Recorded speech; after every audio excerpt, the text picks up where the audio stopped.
Bom dia. Vou falar uma coisa que eu acho que o que você já sabe, mas eu não sabia. Eu não sabia em parte. Uhum. Mas vamos lá. Na palavra diz assim que a gente não deve, Jesus fala, né? Não jureis por nada. Não, não jureis por Deus. Né? Eu aprendi isso e de fato eu não faço isso. Né? Porque Jesus vai explicar porque não sois capazes de cumprir aquilo que vocês juram. E aquilo que a gente jura a Deus não pode voltar atrás e não pode falhar, você tem que executar. Então, é por isso que Jesus fala, não jures. Se jurar, você vai ter que cumprir. É uma coisa complicada, né? Então, uma coisa que eu aprendi é não jurar por Deus por duas coisas até diferentes. Porque eu sei que a gente é inconstante. Essa é a palavra.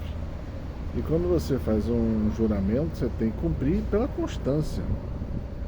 Não pode voltar atrás. E aí? Então, quando se fizer isso, tem que levar muito a sério. E aí E a segunda parte, né? E jurar em nome de Deus. É uma coisa muito séria, porque você chama a Deus por testemunha. E Deus vê tudo. Não tem como errar.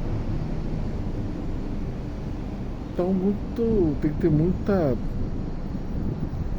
parcimônia ao falar isso. E outra coisa, né, no mandamento nosso, que a gente não deve levar o santo nome em vão. Pegou lá? Né? Não ficar usando o nome de Deus em vão. Que na tua boca não fica o nome de Deus o tempo inteiro. Né? Por que também isso? Isso aí vem daquele negócio que na hora que você precisar de falar o nome de Deus numa invocação, ela não terá valor, ela não terá poder, ela não terá execução de Deus, porque aquela palavra, o nome de Deus, se tornou vã em sua boca. Então a gente tem que saber quando usar o nome de Deus. Quando for invocar a Deus para resolver uma coisa, né? Se o Senhor fala, invoca-me e te salvarei, invoca-me e te responderei, né?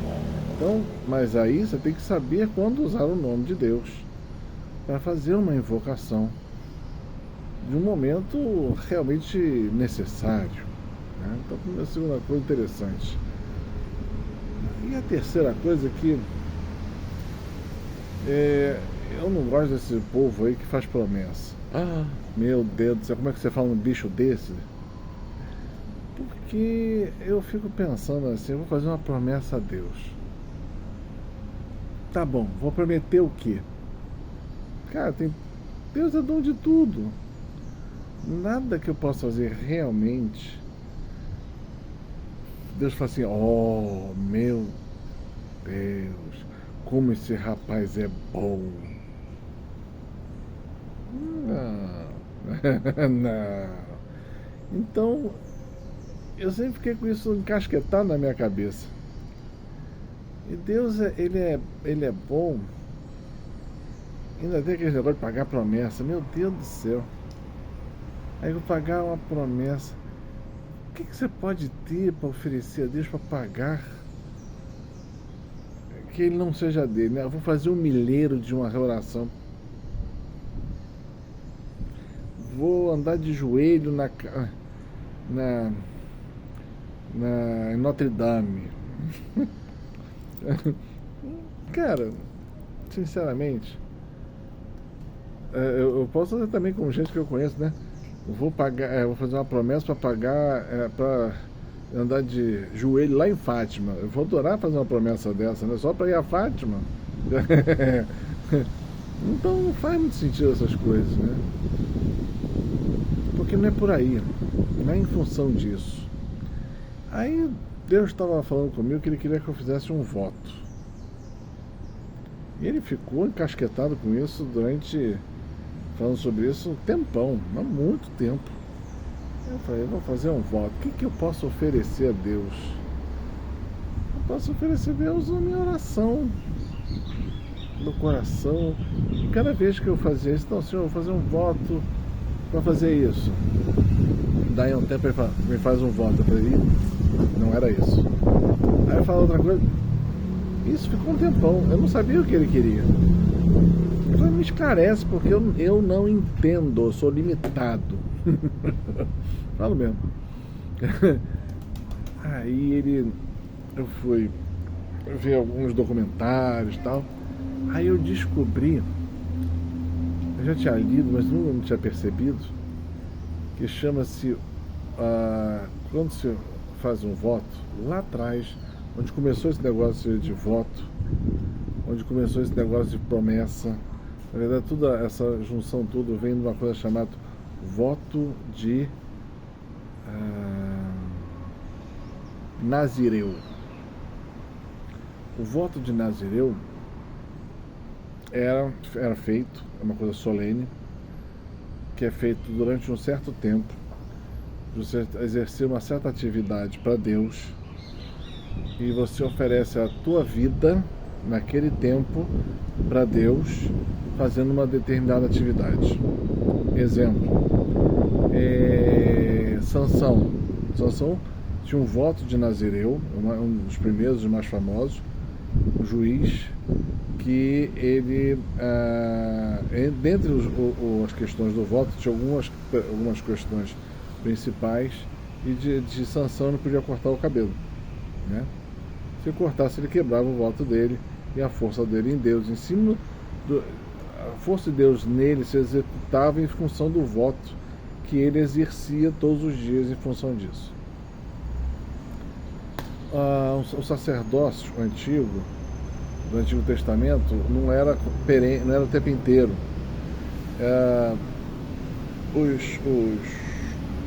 Os sacerdotes, eles faziam revezamento, que ficavam nas sinagogas ou no santuário, que seja,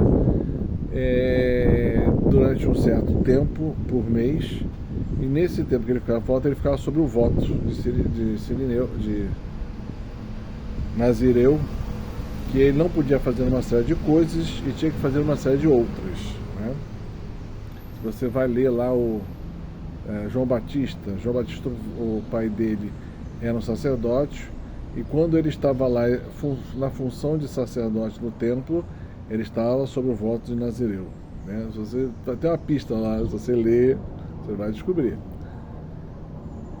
E aí eu entendi o que é um voto.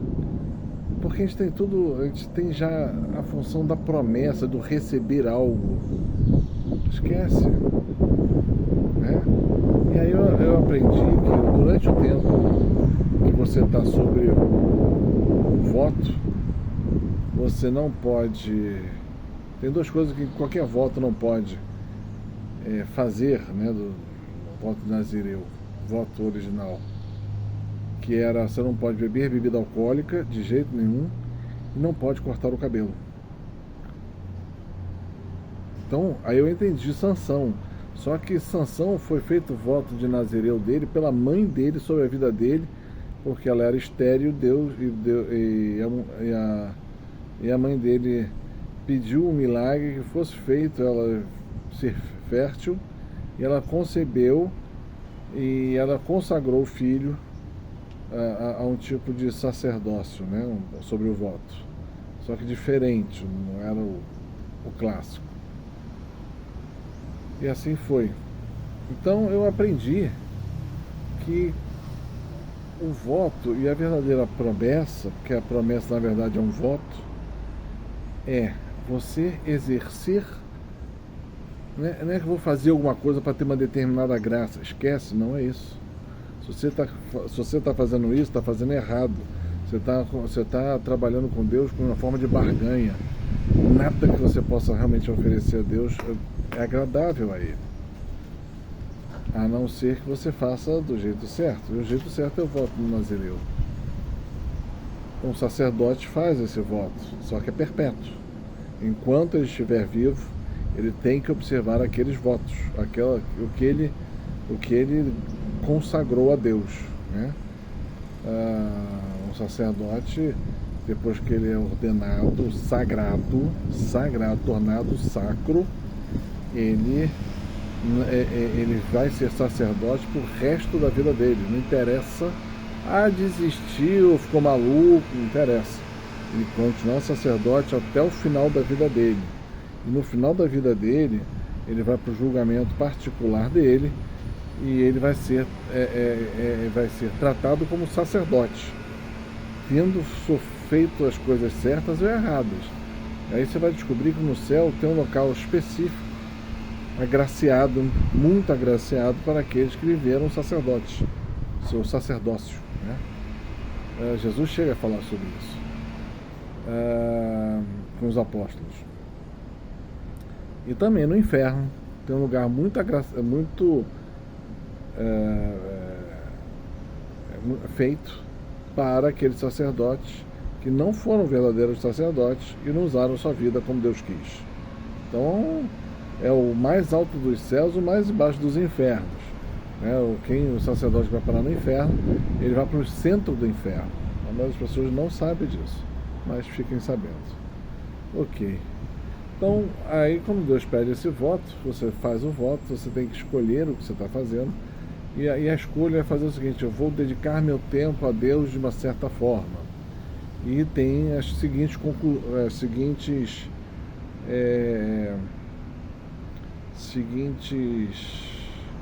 condições. Não pode beber bebida alcoólica, é um tempo de oração, é um tempo que você deve não cortar o cabelo, é um tempo que você vai dedicar a Deus, em atividades para Deus, né? Esse é um voto, e geralmente ele é por um período de tanto tempo. No caso do sacerdócio é eterno, mas no nosso caso de leigos ele é um tempo a ser demarcado, vamos chamar assim. Você conversa com Deus, você faz um trato com Deus. Vou pedir algo em troca? Eu não peço nada em troca. Deus sabe para aquilo que aquilo tem que servir. Geralmente é para a minha conversão ou de pessoas que eu posso dedicar para a conversão de certas pessoas que eu quiser oferecer, ou coisa do gênero. Vou fazer talvez vocês conheçam, né? Quando tem aquela oração, como é que é o nome? Aquela oração de São Miguel, que foi feita lá para São Francisco, a Quaresma de São Miguel. A Quaresma de São Miguel tem lá os princípios de todos, eles são princípios de um voto, né?